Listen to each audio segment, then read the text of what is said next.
பிரியமானவர்களே, இயேசு கிறிஸ்துவின் நாமத்தில் வாழ்த்துகிறேன் உங்களை. இந்த இடம் எப்படி இருக்கு? நல்லா இருக்குதா? மலேசியாவில் போர்டிக்ஷன் அப்படின்னு ஒரு பட்டணம் இருக்கிறாரு. கடற்கரை பட்டணம்.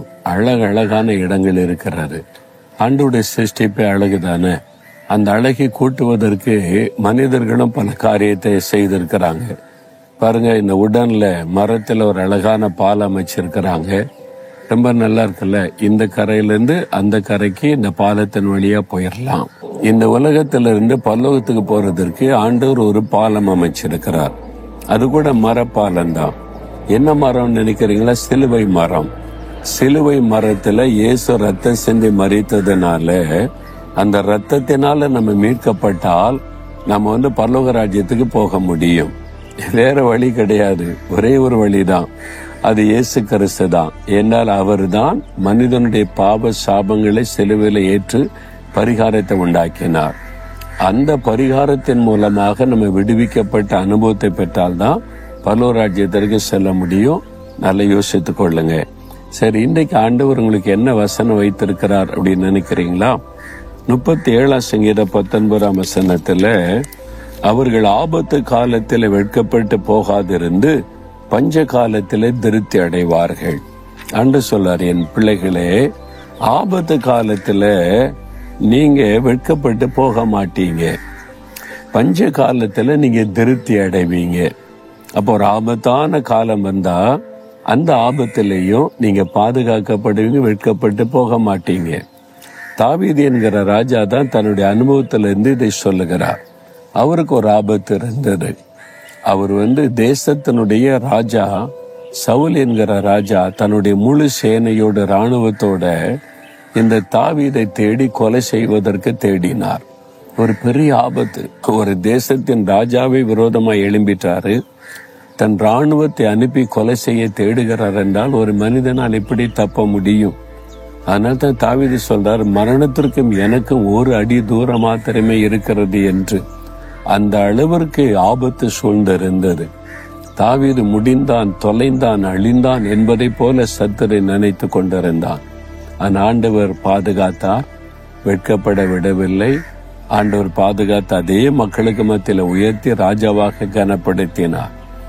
எந்த இடத்துல உங்களுக்கு ஆபத்து சூழ்ந்து உங்களை அழித்து விட நினைக்கிறதோ அதே இடத்துல நீங்க உயர்த்தப்படுவீங்க. நீங்க வெட்கப்பட்டு போக மாட்டீங்க. ஏன்னா நீங்க தைரியமா சொன்னீங்களே, இயேசு கூட இருக்கிறாரு, இயேசு எங்க காரியத்தை பார்த்து கொள்ளுவாரு, நீ உங்களை வெட்கப்பட விட்டுருவாரா? நீங்க விசுவாசத்தோடு சொன்னீங்க தானே. அப்புறம் இப்படி ஆண்டவர் உங்களை கைவிடுவார்? வெட்கப்பட்டு போக மாட்டீங்க. அது மாத்திரம் அல்ல, பஞ்ச காலத்துல திருப்தி அடைவீங்க. பஞ்சம் வந்துட்டாலே ரொம்ப ஆபத்து தானே. இலங்கை தேசத்துல பஞ்சம் வந்த சமயம் நான் போய் இருக்கிறேன். அங்க போனா அந்த மக்கள் ரொம்ப கஷ்டம். அந்த பஞ்சத்தினுடைய பாதிப்பை கண்ணால பார்க்க முடிந்தது. ஒரு நாளைக்கு நம்ம எல்லாம் 3 வேளை சாப்பிட்றோம். அந்த பழக்கம் உள்ளவங்க தான் ஆசிய மக்கள். ஆனா இந்த ஒரு வேளைக்கு, அதாவது ஒரு நாளைக்கு 2 வேளை தான் சாப்பிட முடியுன்ற சூழ்நிலைக்கு வந்துட்டாங்க. ஒரு வேளை சாப்பாடே மறந்துட்டாங்க. பஞ்சத்தினுடைய பாதிப்பு. என்ன கிடைக்கிறோ அதை சாப்பிட்டு பழகி கொள்ளணும் அப்படின்ற நிலைமைக்கு வந்துட்டாங்க. அப்ப அந்த பஞ்ச காலத்திலையும் திருப்தியா சாப்பிட நமக்கு உதவி செய்கிற ஒரு ஆண்டவர் இருக்கிறார். அதெல்லாம் முடியுமாங்க அப்படின்னு சொன்னா, பஞ்ச காலம், மழை இல்லை, ஒரு வறட்சி, பஞ்சம். அந்த சமயத்துல ஈசாக்கி விதை விதைக்கிறார் வயல் நிலத்துல, 100 மடங்கு பலன். பஞ்ச காலத்தில் ஆசீர்வாதம் வருது. எலியா பாருங்க, கொடிதான பஞ்ச காலம், 3.5 ஆண்டு காலம். அப்பொழுது எங்கும் கஷ்டம். தண்ணி இல்ல, குடிக்க சாப்பிட ஆகாரம் இல்ல. அரண்மனையிலேயே வறட்சி வந்து விட்டது, ராஜாவுடைய அரண்மனையில. ஆனா அப்போ எலியா ஒரு விதவின் வீட்டிலே தங்கி இருக்கிறார். அங்க பஞ்சமே இல்லை. அங்க செழிப்பா மாவும் எண்ணெயும் பெருகி கொண்டே இருக்கிறாரு. அந்த பஞ்ச காலத்துல திருப்தியா சாப்பிட்டு மகிழ்ச்சியா இருக்கிறாங்க. இல்ல பஞ்ச காலம், அதனால ஒரே ஒரு ரொட்டி மட்டும் சாப்பிட்டுட்டு நீங்க உங்களை சாப்பாட்டை சுருக்கி கொள்ளுங்க, அப்படி இல்லை, திருப்தியா சாப்பிட்டாங்க. பஞ்ச காலத்துல திருப்தியாய் ஆசீர்வதிக்கிற தேவன் உங்க வாழ்க்கையில கூட ஒரு பஞ்ச காலம். இப்பொழுது வருமானத்துக்கு பஞ்சம், உங்களுக்கு பொருளுக்கு பஞ்சம், உங்க குடும்ப சூழ்நிலை அப்படி காணப்படலாம்.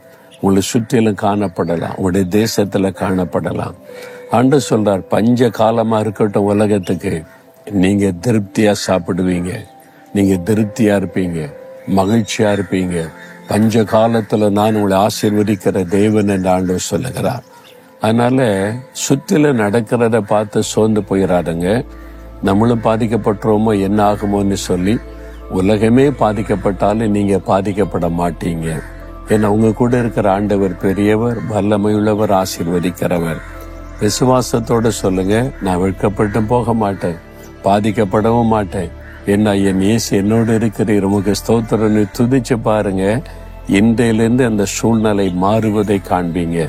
சொல்றீங்களா, இயேசுவே நான் வெட்கப்பட்டு போவதில்லை, என்ன நான் உம்மை விசுவாசிக்கிறேன், நீங்க என் கூட இருக்கிறீங்க. ஆண்டவரே, இந்த பஞ்சங்கள் என்னை சேதப்படுத்தாது, பாதிக்காது, நாங்க திருப்தியா சாப்பிட்டு உம்மை துதிப்போம். நீர் எங்களை போஷிக்கிற, உடித்து வைக்கிற அற்புதமான தேவன். நீர் கூட இருந்தா போதும், இந்த பஞ்சத்தில் எங்களை செழிப்பான நன்மை தந்து ஆசீர்வதிக்கிறீர். ஸ்தோத்திரம், ஸ்தோத்திரம். இயேசுவின் நாமத்தில் ஆமேன், ஆமேன்.